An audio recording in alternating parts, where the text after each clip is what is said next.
Was würdest du opfern, wenn du dafür die Geheimnisse der Welt erfahren könntest? Dein Reichtum, deine Macht oder sogar einen Teil deines eigenen Körpers? Odin, der geheimnisvollste Gott der nordischen Mythologie, musste diese Entscheidung treffen. Er besaß einen Thron, einen göttlichen Speer und die Herrschaft über Asgard. Doch nichts davon war ihm so wichtig wie Wissen, und dafür war er bereit, einen erschreckenden Preis zu bezahlen. Odin war weit mehr als nur der Herrscher der nordischen Götter. Er war ein Gott des Krieges und der Toten, aber zugleich auch mit Weisheit, Dichtung, Magie und den geheimnisvollen Runen verbunden. Während Thor sich auf die Kraft seines Hammers verließ, gewann Odin seine Kämpfe häufig durch Wissen, Täuschung und sorgfältige Planung. Er wollte verstehen, was bereits geschehen war, doch vor allem wollte er wissen, was noch geschehen würde.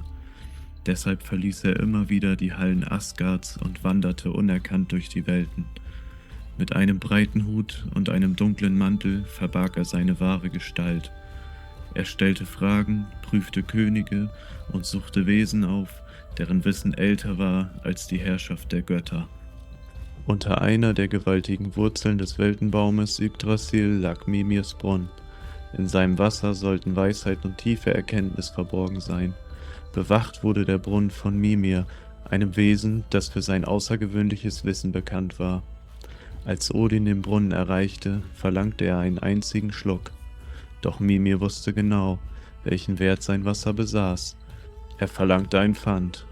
Kein Gold, keine Waffe. Odin sollte eines seiner Augen im Brunnen zurücklassen.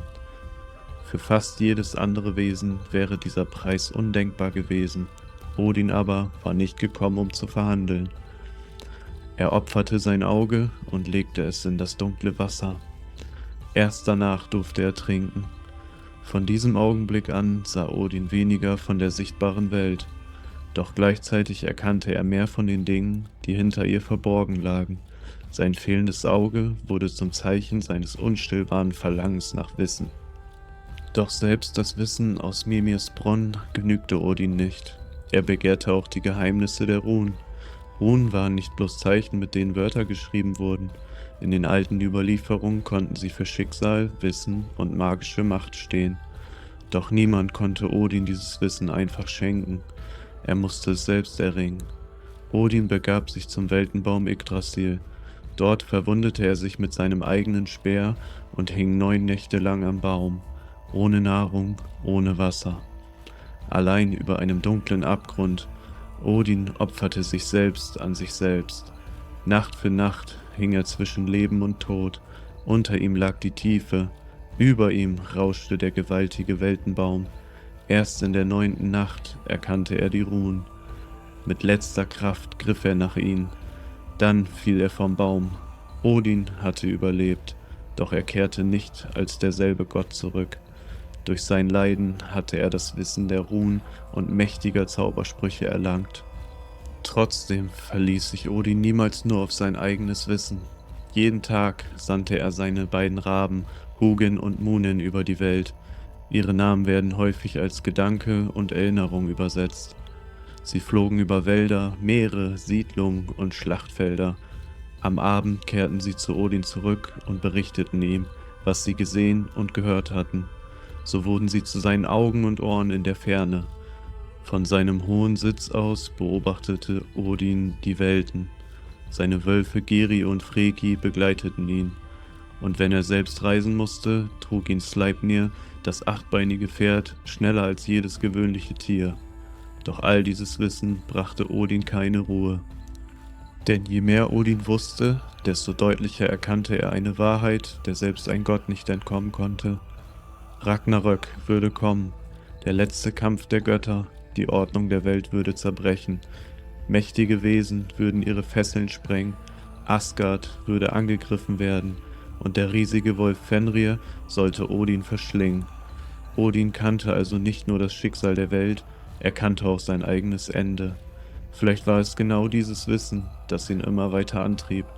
Er suchte nach neuen Geheimnissen, er schloss Bündnisse, er beobachtete seine Feinde. Er begann, eine Armee für den letzten Kampf zusammenzustellen. Auf den Schlachtfeldern der Menschen wählten die Walküren einen Teil der gefallenen Krieger aus. Sie brachten diese Toten nach Valhall, Odins gewaltiger Halle. Dort wurden sie zu den Einherjähern. Am Tag kämpften sie gegeneinander, am Abend erhoben sie sich wieder und feierten gemeinsam. Doch Valhall war nicht einfach nur eine ewige Belohnung. Odin verfolgte damit einen Plan. Wenn Ragnarok begann, sollten die Einherjäger an seiner Seite kämpfen. Odin sammelte eine Armee, obwohl er wusste, dass sie sein Schicksal vielleicht nicht verändern konnte. Selbst seine scheinbare Großzügigkeit war Teil seiner Vorbereitung auf den Krieg. Odin war deshalb kein freundlicher und gerechter Vatergott. In den Überlieferungen erscheint er widersprüchlich und oft gefährlich. Er schenkte einigen Kriegern den Sieg und ließ andere fallen. Er setzte Täuschung, Verwandlungen und Magie ein. Er war bereit, andere zu opfern. Und wie seine eigene Geschichte zeigte, war er ebenso bereit, sich selbst zu opfern. Seine Weisheit war nicht ruhig oder tröstlich, sie war rastlos. Getrieben von der Angst vor einem Ende, das er kommen sah, aber möglicherweise nicht verhindern konnte. Genau darin unterscheidet sich Odin von vielen anderen mächtigen Göttern. Je mehr er wusste, desto weniger Frieden fand er. Odin opferte sein Auge, um mehr zu sehen. Er hing 9 Nächte am Weltenbaum, um die Runen zu verstehen. Und er sammelte eine Armee, obwohl er sein eigenes Ende bereits kannte. Vielleicht liegt darin die wichtigste Frage seiner Geschichte. Kann Wissen uns vor unserem Schicksal retten? Oder zeigt es uns nur deutlicher, dass wir eines Tages verlieren werden? In der nächsten Folge begegnen wir dem Wesen, vor dem selbst Odin Angst hatte, Fenrir, dem riesigen Wolf, den die Götter bereits fürchteten, als er noch jung war. Sie legten ihn in Ketten, doch keine Fessel hält für immer.